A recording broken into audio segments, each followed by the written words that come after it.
मुझे चिंता इस बात की है कि गुलाम नबी जी के बाद इस पद को जो संभालेंगे उनको गुलाम नबी जी से मैच करने में बहुत दिक्कत पड़ेगी।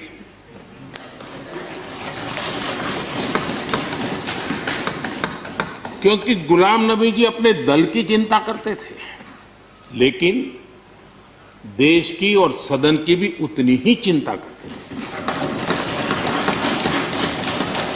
ये छोटी बात नहीं है जी, ये बहुत बड़ी बात है।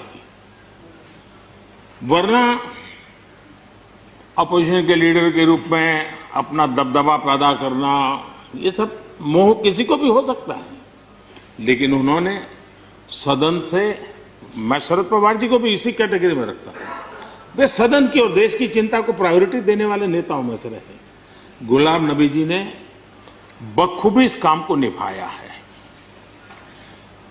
मुझे याद है इस कोरोना काल में मैं एक फ्लोर लीडर्स की मीटिंग कर रहा था, तो उसी दिन गुलाम नबी जी का फोन आया। तो मोदी जी, ये तो ठीक है आप करते हैं, लेकिन आप एक काम कीजिए, सभी पार्टी लीडर्स की मीटिंग जरूर बुलाइए। मुझे अच्छा लगा कि उन्होंने पार्टी लीडर्स के साथ, सभी पार्टी अध्यक्षों के साथ बैठने का मुझे सुझाव दिया, और मैंने उस मीटिंग को किया भी। वो गुलाम नबी जी के सुझाव पर किया था, और मुझे कहने में, यानी इस प्रकार का संपर्क, और उसका मूल कारण है कि उनको दोनों तरफ का अनुभव रहा है, सत्ता दल का भी और विपक्ष का। 28 साल कार्यकाल, ये अपने आप में बहुत बड़ी बात होती है जी। बहुत साल पहले की बात है, शायद अटल जी की सरकार होगी, मुझे याद नहीं रहा। मैं यहां सदन में किसी काम से आया था, मैं तो तब राजनीति में नहीं था, ये इलेक्टोरल पॉलिटिक्स में नहीं था, मैं संगठन का काम करता था। तो मैं और गुलाम नबी जी ऐसे ही लॉबी में गप्पे मार रहे थे। अब जैसा पत्रकारों का स्वभाव रहता है, बराबर नजर लगाए बैठे थे कि ये दोनों का मेल कैसे हो सकता है। हम हंसी खुशी से बातें कर रहे थे, तो हम जैसे ही निकले तो पत्रकारों ने घेर लिया। गुलाम नबी जी ने बहुत बढ़िया जवाब दिया था, वो जवाब हम लोगों के लिए बहुत काम आने वाला है। उन्होंने कहा, भाई देखिए, आप लोग हमको अखबारों में या टीवी माध्यमों में या पब्लिक मीटिंग में लड़ते झगड़ के देखते हो, लेकिन सचमुच में इस छत के नीचे हम जैसे एक परिवार का वातावरण कहीं नहीं होता है। इतनी हमारी आत्महत्या होती है, इतने सुख दुख होते हैं। ये जो स्पिरिट है, वो स्पिरिट अपने आप में बहुत बड़ी बात होती है। गुलाम नबी जी का एक शौक शायद बहुत कम लोगों को पता होगा, और कभी उनके साथ बैठोगे तो बताएंगे। हम सरकारी बंगलों में रहते हैं, तो बंगले की दीवारें, अपना सोफा सेट, उसी के आसपास हमारा दिमाग रहता है। लेकिन गुलाम नबी जी ने उस बंगले में जो बगीचा बनाया है, यानी एक प्रकार से कश्मीर की घाटी की याद दिला दे, ऐसा बगीचा बनाया है। और इसका उनको गर्व भी है, वो समय देते हैं, नई नई चीजें जोड़ते हैं, और हर बार जब कंपटीशन होती है तो उनका बंगला नंबर 1 ले आता है। यानी अपने सरकारी जगह को भी कितने प्यार से संभालना, यानी बिल्कुल मन से उन्होंने इसको संभाला है। जब आप मुख्यमंत्री थे, मैं भी एक राज्य का मुख्यमंत्री के नाते काम करता था, हमारी बहुत गहरी निकटता रही उस कालखंड में। शायद ही कोई ऐसी घटना मिल सकती है कि जबकि हम दोनों के बीच में कोई संपर्क सेतु न रहा हो। एक बार गुजरात के यात्री, क्योंकि जम्मू कश्मीर में जाने वाले टूरिस्ट में गुजरात बहुत बड़ा नंबर रहता है, और टेररिस्टों ने पर हमला कर दिया,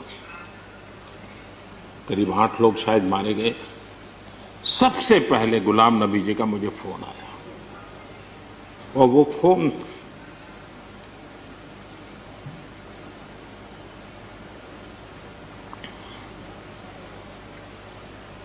सिर्फ सूचना देने का नहीं था,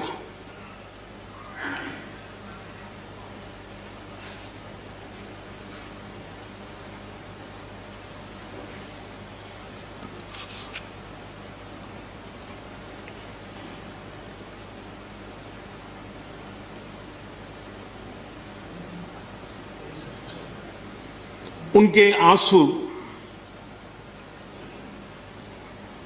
रुक नहीं रहे थे। फोन पे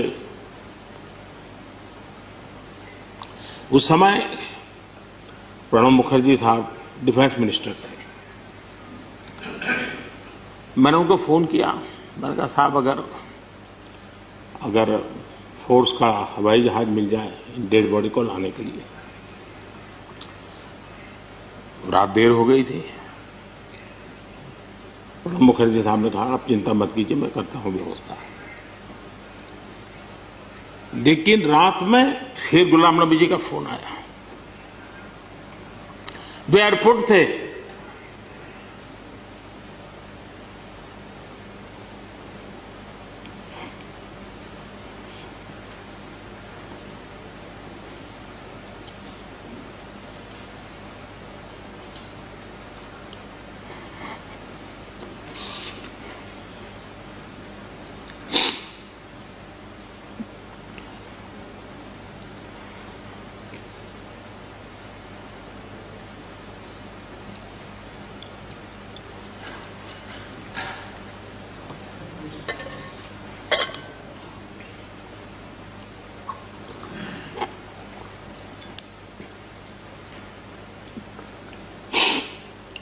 सॉरी,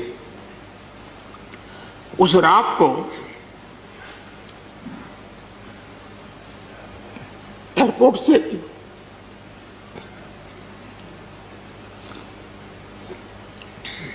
उन्होंने मुझे फोन किया और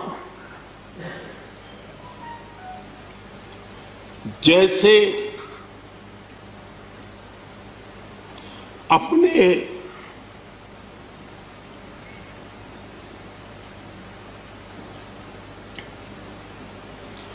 परिवार के सदस्य की चिंता करें,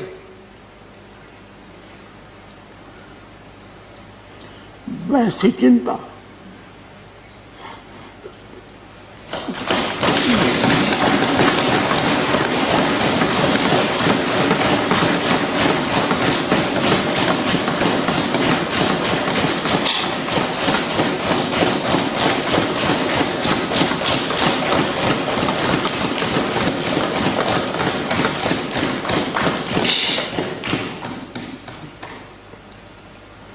पद, सत्ता जीवन में आती रहती है, लेकिन उसे कैसे पचाना,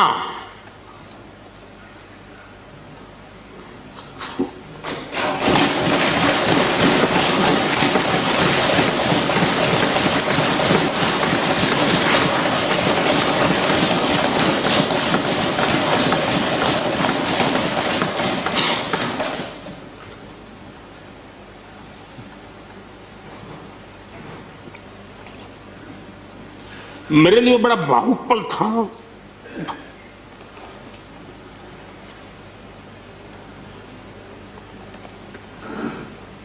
दूसरे दिन सुबह फोन आया कि मोदी जी सब लोग पहुंच गए।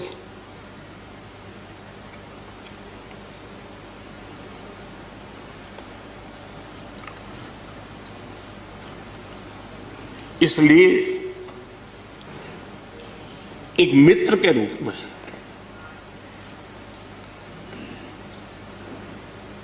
गुलाम नबी जी को घटना और अनुभव के आधार पर मैं आदर करता हूं।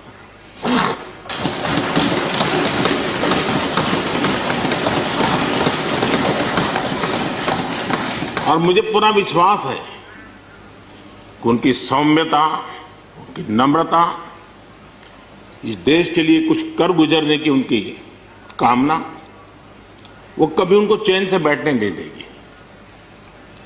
और मुझे विश्वास है कि जो भी दायित्व जहां भी वो संभालेंगे, वे जरूर वैल्यू एडिशन करेंगे, कंट्रीब्यूशन करेंगे और देश उनसे लाभान्वित होगा। ये सब मेरा पक्का विश्वास है। मैं फिर एक बार उनकी सेवाओं के लिए आदरपूर्वक धन्यवाद करता हूं और व्यक्तिगत रूप से भी मेरा उनसे आग्रह रहेगा कि मन से मत मानो कि अब आप इस सदन में नहीं हो। आप के लिए मेरे द्वार हमेशा खुले, इन चारों माननीय सदस्यों के लिए खुले हैं। आपके विचार, आपके सुझाव, क्योंकि देश में सब बहुत जरूरी होता है, ये अनुभव बहुत काम आता है, मुझे मिलता रहेगा, ये अपेक्षा मैं रखता ही रहूंगा। आपको मैं निवृत्त होने नहीं दूंगा। फिर एक बार बहुत शुभकामनाएं, धन्यवाद।